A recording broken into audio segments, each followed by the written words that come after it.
Still not promoted? She barked, loud enough to slice through the clinking of wine glasses and the string quartet's rendition of Vivaldi.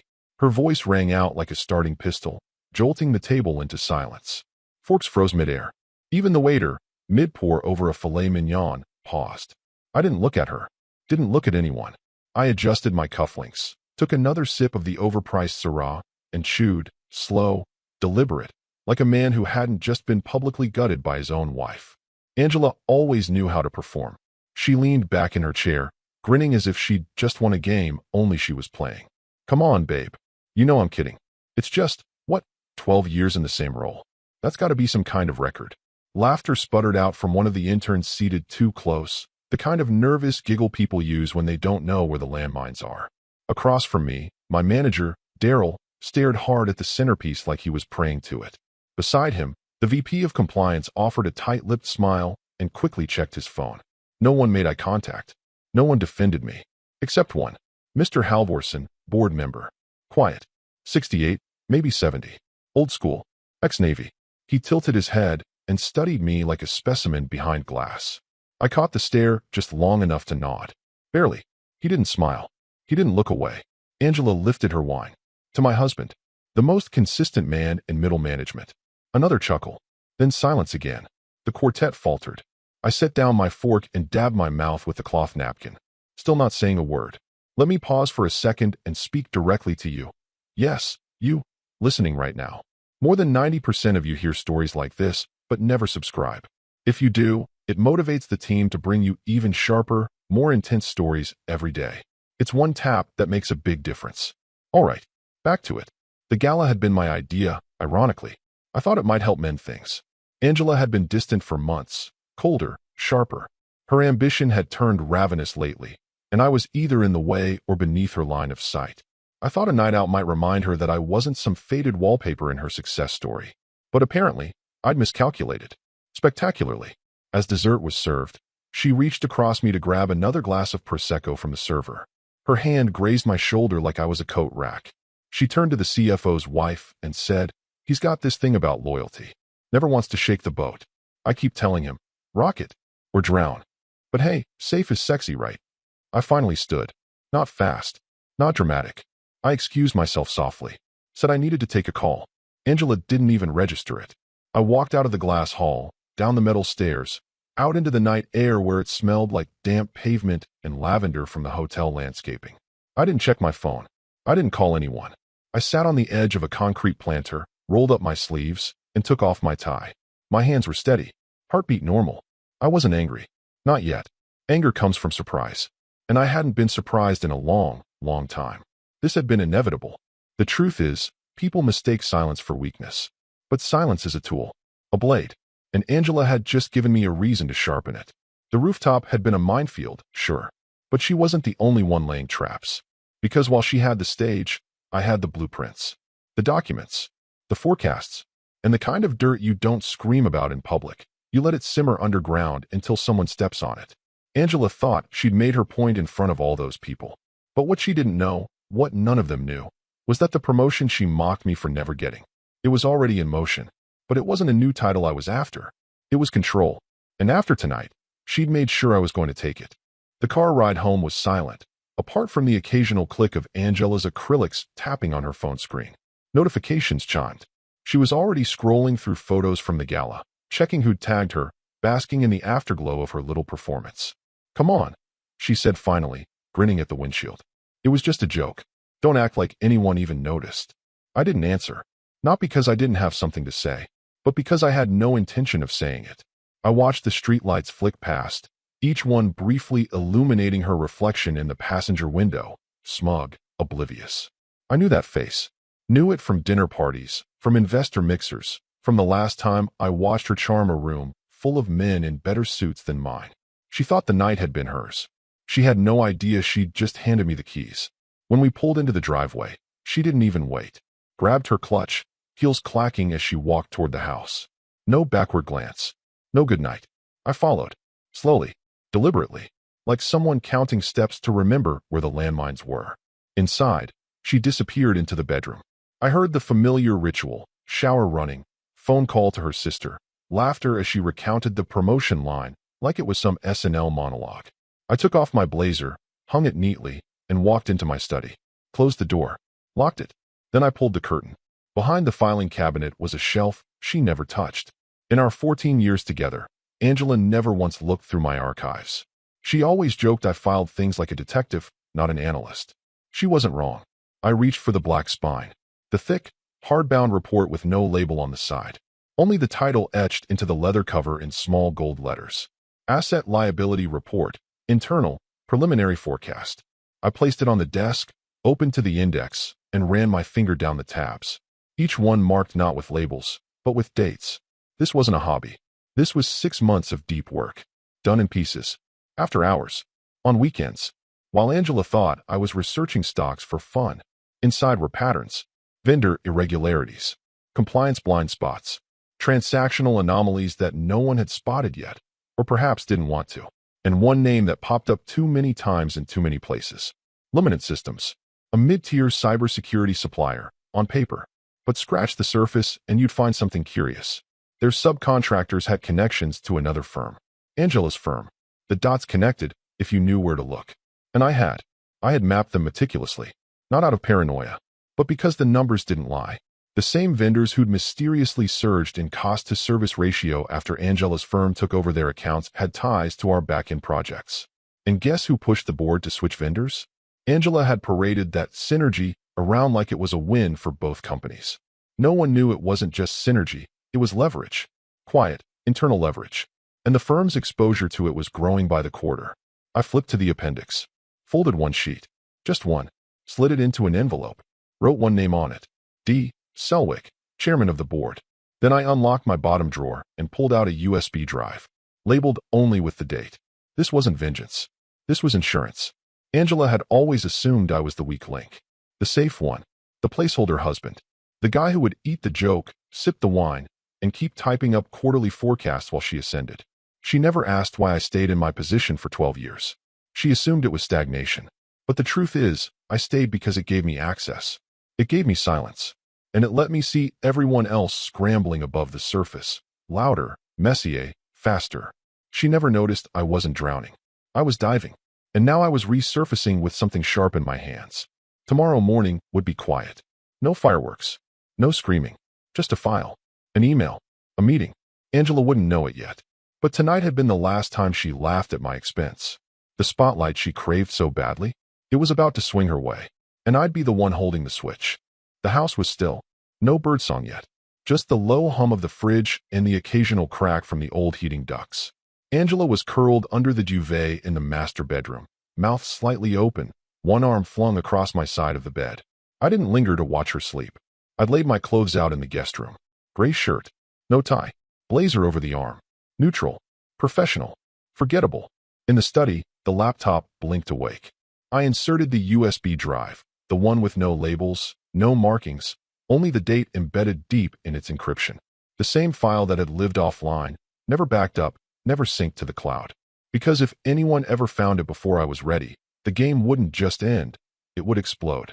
Subject line, urgent, material risk exposure, immediate action recommended. To d.selwick@delcorpses.com. m.caldwell@delcorpses.com. BCC myself. Encrypted. The body was brief. Deliberately so. I didn't need to explain everything yet. I just needed them to look. To really look. The document was designed to do what words couldn't. It told the story through risk heat maps, transaction layers, procurement pathways, and timestamped flags. I'd spent more hours formatting it than writing it. If a board member even skimmed the visuals, they'd grasp the gravity. I hit send. No dopamine rush. No cinematic music swelling. Just the soft whoosh of the email disappearing and the subtle sound of the heater kicking on in the hallway. I deleted the file from the machine, cleared the recent documents cache, ran a utility cleaner twice, and then shut the laptop lid like sealing a tomb. Then I printed just one page, the vendor funnel diagram. The one showing how our internal security budget mysteriously ballooned the same quarter Angela's firm began pushing Luminant Systems into preferred status across 5 departments. It wasn't proof of crime. Yet, but it was proof of rot.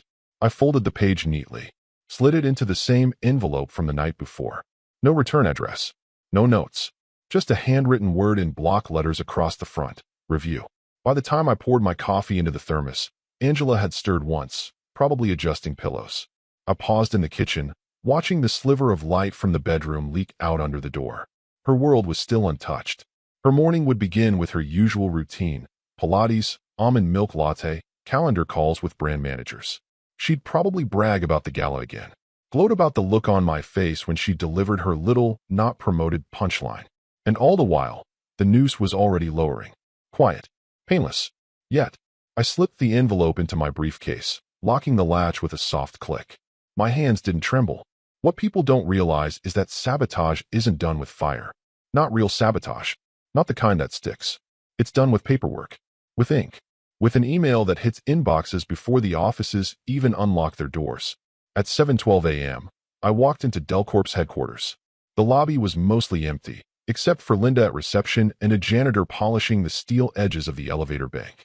Early today, Richard, she smiled, tapping her keyboard. Just had something I wanted to get a jump on. She offered me a peppermint from her glass dish. I took it, slipped it into my pocket, one hand on the envelope the whole time. On the 28th floor, I used my backup badge to access the boardroom wing. Technically, I wasn't authorized to be there without a scheduled meeting. But technically doesn't apply at 7:14 a.m. before the admins arrive. I slid the envelope under the conference room door labeled D. Selwick, Private Sessions.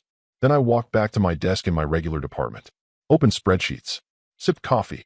Replied to mundane emails like a good little analyst. By 7:47 a.m., I saw the first red receipt ping my inbox. Selwick. Then Caldwell. And then silence. No follow-up. No reply. No questions. But I knew that wasn't the end of it. Not by a long shot. Because once you saw what I'd shown them, you couldn't unsee it. You had to act. Or you had to cover it up. And neither option ended with Angela walking into another gala like nothing happened. She'd woken up thinking today would be just another Thursday. But the tide had shifted while she was still dreaming. The carpet in the 29th floor boardroom is a deep navy, soft enough to mute footsteps, thick enough to feel like you're walking on clouds. It's designed to impress, to make decisions feel weightier. But that morning, it felt like a burial cloth. I sat at the far end of the long walnut table, normally reserved for someone 3 pay grades above me. No one commented. No one asked why I was there. The chairman had called this emergency meeting and specifically asked that I be present. Daryl, my manager, walked in looking like a man on the verge of an ulcer. Eyes darting. Pale. He gave me a tight nod. I returned it without warmth. One by one, the senior leadership team filed in. Legal. Risk. Audit. Ops. Everyone had received the document. Everyone had read it. And no one could pretend otherwise. Not today. Selwick entered last. No briefcase. No pleasantries. He simply walked to the head of the table, dropped a printed copy of my report in front of him with a soft thud, and said, "Let's begin." What followed wasn't chaos. It was precision dissection. Page by page, they walked through the risk exposure. How Luminant Systems had gone from a Tier 3 vendor to exclusive provider within 3 quarters. How their billing had spiked 41% without any increase in deliverables. How internal firewall flags were manually overridden during 3 major pushes last year, coinciding with a reorg Angela herself had helped initiate. Selwick didn't look at me as he spoke. He didn't have to. The report spoke louder. Then came the word that shifted the air: insider access. Caldwell, head of legal, tapped a specific email printed in the appendix. An internal summary from Angela's firm referencing anticipated green lights from the inside and asset class shifts aligned with pre-contract approval. It wasn't enough to convict anyone yet, but it was more than enough to cause panic. The words weren't speculative. They were actionable. And then it happened. Selwick's assistant stepped in, handed him a phone mid-sentence. He stared at the screen, face unreadable, then answered with one quiet word. Yes? A pause. Then, a steel-hard no. She wasn't authorized. Confirmed. Another pause. Then, softer, but colder. Call her in. He handed the phone back and turned to legal. Loop in their compliance office. Start joint review procedures. Effective immediately. It was 8:02 a.m. At that exact minute, 3 floors down, in a different glass tower across the city, Angela's phone lit up. Her boss, a man named Warner whose veins ran on caffeine and fear, was pacing in front of his window, voice tight. What did you do? Angela was still in silk pajamas, coffee half drunk. She blinked. What? I just woke up. They're in an emergency board meeting. They're bored. At Delcorp. They're naming you. And your project. Something about exposure, about luminant. She laughed. That's ridiculous. I didn't. They're asking for you. Personally. Silence.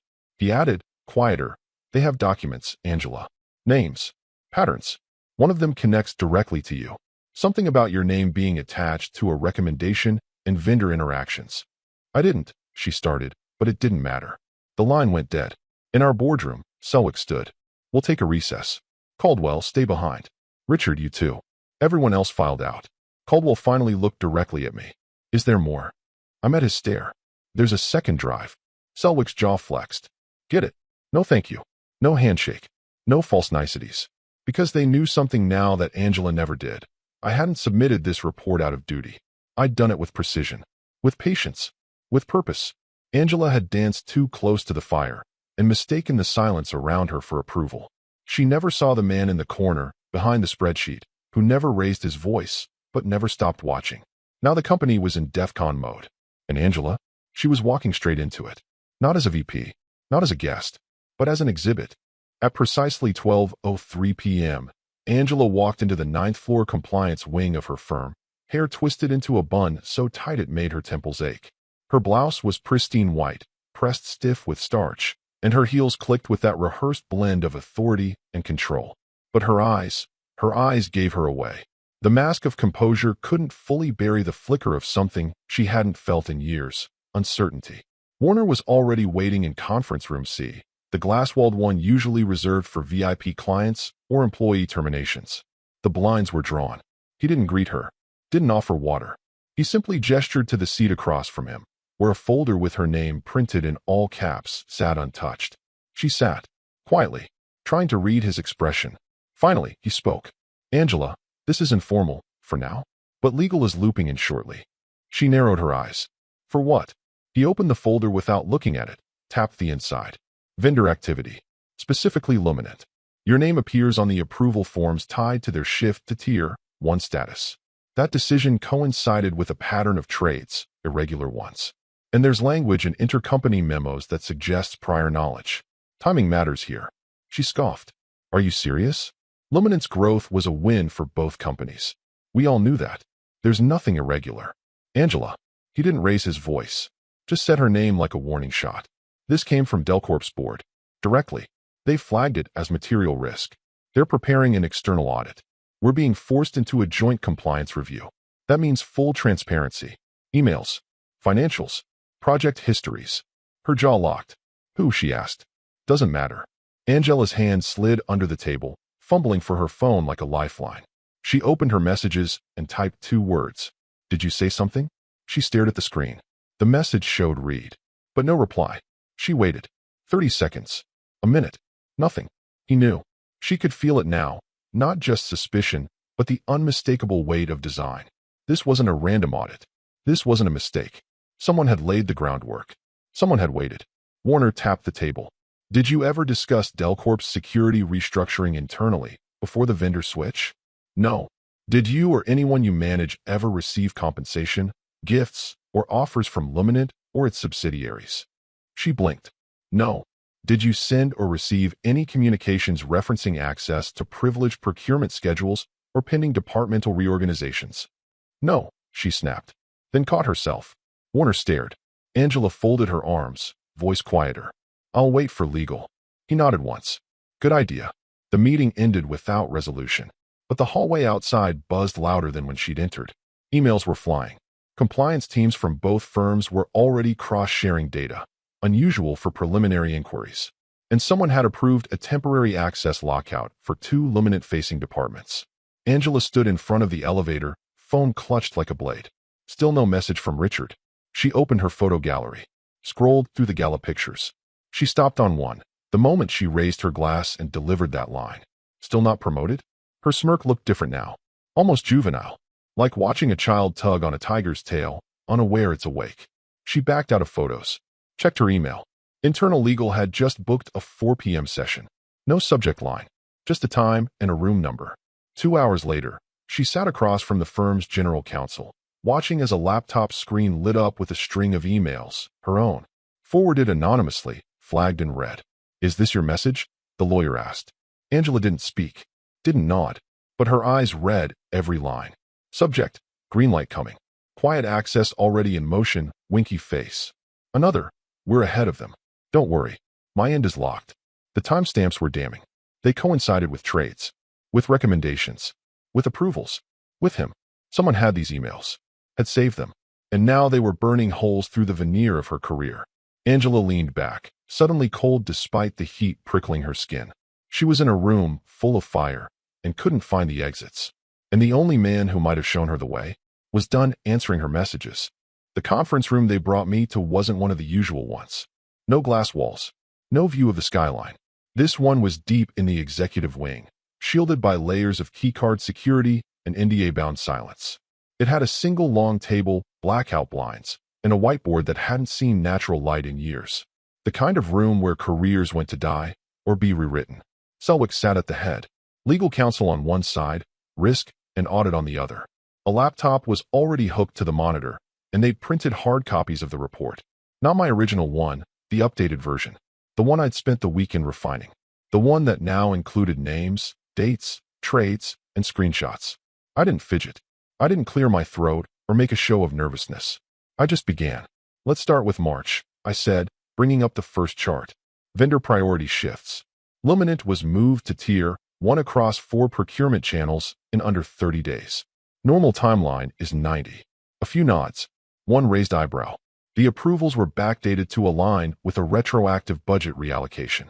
That budget line was introduced during Angela Carlisle's intercompany presentation, attached as Appendix C. Legal leaned forward. She authored the presentation? Yes. Her metadata is on the slide deck. Timestamped the night before the budget vote. Next slide. Simultaneously, 2 junior traders at her firm placed volume orders in Luminant's parent company, disguising the intent through an ETF shuffle. The ETF was dumped 5 hours after the contract announcement. Another murmur. Selwick cut in. Correlation doesn't equal causation, Richard. Correct. But causation comes next, I said, moving to the email printout. Dated 6 months ago. Forwarded anonymously. From Angela. Subject line. Backdoor access isn't just a metaphor, winky face. Inside, a thread between her and a portfolio analyst. She joked about massaging the dates, called it a win for agile partnership, and mentioned soft approvals from Delcorp before the inks even dry. No ambiguity, no deniability. This was sent to my internal tip line account, I explained. Whoever sent it removed their name, but the headers remained intact. Legal confirmed the routing path. The message originated from her firm's IP range. Legal counsel leaned back. We now have potential evidence of pre-approval coordination, access abuse, and material non-public information being used for financial gain. I didn't respond. I let the sentence hang in the room. Selwick finally spoke. Who else knows? Only this room, I replied. But the clock's ticking. The audit teams will piece this together soon enough. This gives us narrative control. Risk shifted in his seat. What's your recommendation? Containment. Internal action first. Full cooperation second. And if necessary, referral to regulatory authorities. But we stay ahead of it. We don't bury it. There was a pause. Then Selwick nodded. Draft the protocol. That was it. No applause. No back pats. No handshakes. But a shift had happened. The kind that doesn't show up in emails, but in posture, in glances, in who leans forward when you speak, and who doesn't interrupt you anymore. By the time I returned to my office, the hallway buzzed with hushed voices. Something had spread. Not the full story, but whispers. People who'd never asked about my work now avoided my door like it might explode. And then, just before lunch, I received a message. From compliance. Internal only. The subject, Flag Communications, Carlisle, A. It included more emails. More dates. A timeline of who knew what and when. Most damning of all, a pattern of approvals on projects Angela had spearheaded, each overlapping with Luminant's mysterious growth spurts. They had her calendar entries. They had her Slack logs. They had a text she'd sent to a junior staffer. Let me worry about Delcorp. Just smile when they sign. By midweek, her name had moved from whispered suspicion to spoken fact. Angela Carlisle. Not just a name in the margins. Now the headline. Now the face of the storm. The front door slammed hard enough to rattle the hallway mirror. Angela's heels echoed like gunshots across the wood floors as she stormed into the kitchen, lips pressed into a line so tight it looked painful. Her bag dropped with a thud onto the marble island. nearly knocking over the fruit bowl. They locked me out, she hissed. Do you hear me? Locked. Me. Out. I didn't look up from the kettle.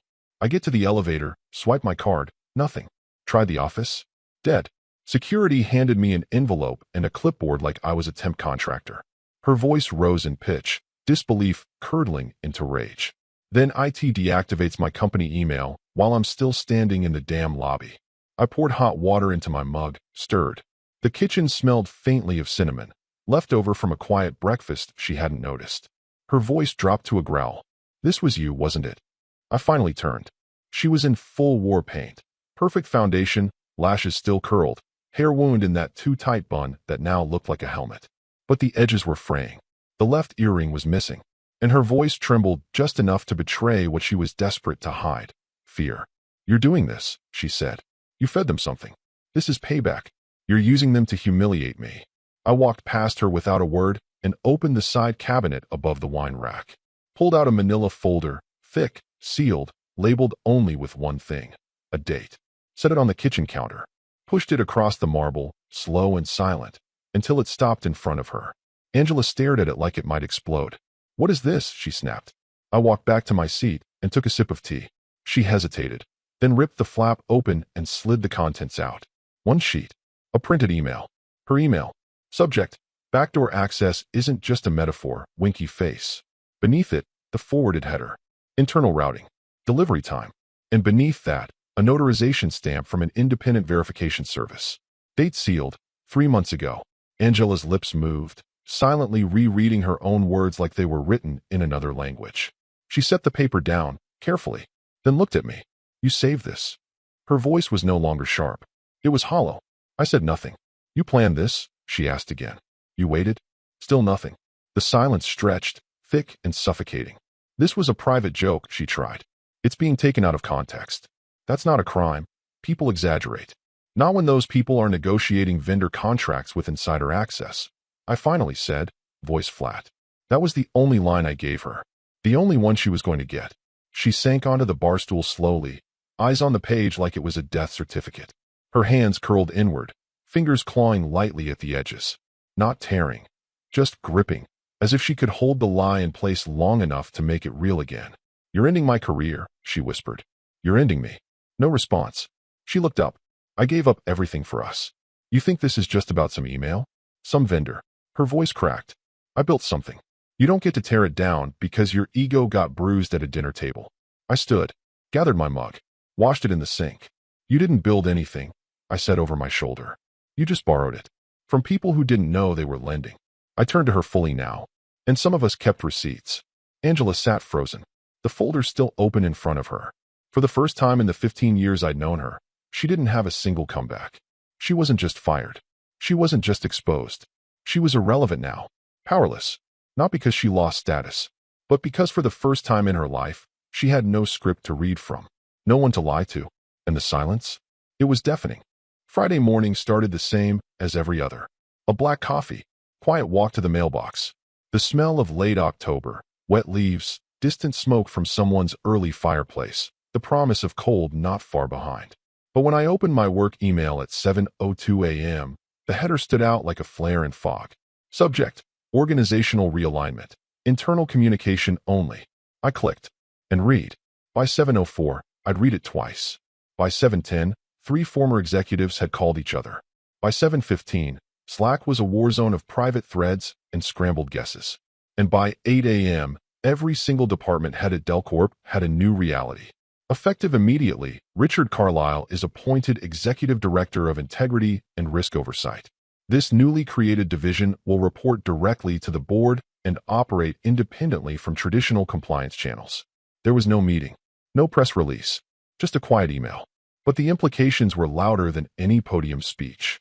No dotted lines, no VPs to report to, no approval loops, just me and the board.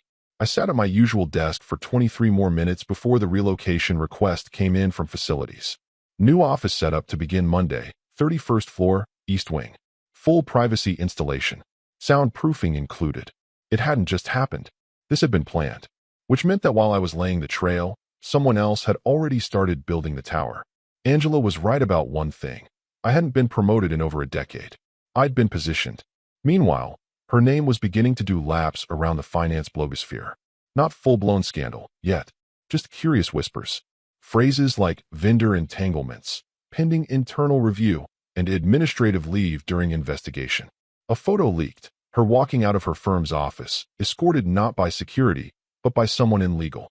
No cuffs, no drama, just a tote bag, sunglasses, and a silence the internet couldn't quite interpret. I didn't share the article, didn't bookmark it, but I saw it. And more importantly, I knew who leaked it. Whispers have currency, and right now, Angela's balance was hemorrhaging. At the gala, people had laughed at me. Now, they avoided eye contact in the elevators. I passed Selwick in the hallway and he offered the kind of nod that means, don't say it. Just do what needs to be done. I received no formal congratulations. No flowers. No plaque. Just access. New credentials. Boardroom clearance. And 3 direct requests from senior leadership to review their division's vendor strategies before the year-end audit. The walls of the firm shifted around me. Quietly. Like an old building acknowledging a new owner had arrived. At home, Angela hadn't spoken to me in 3 days. Her phone buzzed often, but she rarely answered. When she did, she'd step into the garage or the guest room. Her voice, once slicing and confident, had grown pinched and clipped, like someone constantly swallowing glass. She still hadn't asked me why. Why I had the email. Why I waited. Why now? And I wasn't going to tell her. Because that would imply this was about revenge. It wasn't. It was about gravity. About letting things fall in the direction they were always destined to, once you stopped holding them up. I had held up her illusions for years. Let her build her narrative on my silence, on my restraint, on the fiction that I needed her more than she needed me. But now, that illusion was over. And in its place, a very real, very visible reshaping of the company. I didn't need to explain myself anymore. Angela could feel the power shift every time I passed her in the kitchen without flinching. Because the man who used to apologize after her tantrums was now the one being CC'd on internal investigations. It was Saturday afternoon when she found them. The house was quiet, the kind of dead quiet that settles in after something permanent has snapped, but hasn't been named yet. Angela had gone out that morning, probably to the club or to meet some PR contacts still willing to be seen with her. When she came back, heels clicking against the stone entryway, sunglasses still on despite the overcast sky, she didn't immediately notice the envelope. It was placed neatly on the foyer table. No legal courier. No knock on the door. Just waiting, silently, like it had grown there overnight. She set her purse down, slid her fingers under the flap, and pulled out the stack of papers. Her name, printed in full. Mine too. Filed. Signed. Stamped by the clerk of court 2 days earlier. On top of the folder was a handwritten note, short and surgical. I was never the one holding you back. You were. No, dear Angela. No farewell. Just that sentence. A quiet, absolute guillotine. She stood there for almost a full minute, unmoving. Just holding the pages, eyes darting, rereading the same lines like they might change. Her face didn't crack, not yet. But her breathing changed. Quick and shallow. Hands trembling slightly now, betraying the rage storm she was choking back. Then came the calls. First one, then 3 more in the next 10 minutes. I saw them light up my phone from across the room. Angela. Angela, 2. Angela, 3. Angela, voicemail. I didn't pick up. I didn't even open the notifications. Because there was nothing left to say. She didn't want a conversation. She wanted a rewrite. But the script had ended, and I wasn't one of her lines anymore. By evening, I saw she'd texted. A long thread. Apologies mingled with bargaining. Offers of therapy. Statements like, we can rebuild this, and, you know they're making it worse than it is. She even tried flattery. You're a bigger man than this. I didn't reply. The final message came just before midnight. You win. Just, please don't go public. It'll ruin me. Funny how quickly the tone changed once silence showed up with paperwork. But here's the truth. There was nothing to ruin. She had built her world like a house of cards, with charm, pressure, and illusion. But it wasn't built to last. It was built to lean. On lies. On people. On the kind of power that doesn't belong to you, but temporarily answers when you call. When I stopped answering, the whole thing collapsed. Sunday morning, I walked into the kitchen. She wasn't home, but I saw the envelope. Open. Pages dog-eared, then flattened again like she tried to pretend they hadn't been. Her signature was there. Angry. Crooked. On the counter beside it, her wedding ring sat face down. Not placed. Just dropped. It was the only time she ever left something without performing it. She didn't take any of her clothes. Didn't pack a bag. She'd probably gone to her sister's or a hotel. Somewhere she could say, "He blindsided me," and they'd nod and pretend not to know the headlines. But no one really bought it anymore. The story had been told, and it wasn't hers. That weekend, people started calling me. Not just board members, not just execs, but quiet allies from places I never expected. People who had stayed silent when she was loud. People who'd noticed her tactics, just like I had, but never dared speak up. Until now. It turns out, when someone sets the house on fire and walks out with a match, the neighbors remember who smelled smoke first. Angela had spent years playing chess like it was poker, and I'd just flipped the board over without touching a single piece. The boardroom was colder than usual that morning, not in temperature, but in tone. The windows behind Selwick were shut tight, the skyline muffled under low-hanging clouds, and the mood around the table was less executive review and more final judgment. This wasn't about direction anymore. It was about aftermath. Angela's name came up exactly once. Caldwell, head of legal, slid a folder across the table without ceremony. Carlisle versus Carlisle, civil action, pre-litigation options, the tab read. He looked at me, not with pressure, just professional obligation. We've compiled everything. Insider leverage, misrepresentation, reputational damage, probable breach of fiduciary expectations. If you want to pursue damages, we can move quickly. The room was quiet. They weren't waiting for drama. They expected calculation. A strategy. Some kind of surgical endnote to a very public unspooling. Instead, I leaned back in my chair and shook my head. No. No one spoke for a moment. I clarified. I don't want the money. I don't want the headlines. I don't want to give her an audience. Selwick studied me. You're sure? I am. Caldwell closed the folder. Then we'll log it and archive. That was it. No gasps. No applause. Just a collective acceptance that the storm had passed and the damage had been absorbed. And not by me. They moved on. Vendor reassignments. Year-end projections. Risk evaluations for Q1. I contributed. Took notes. Did my job.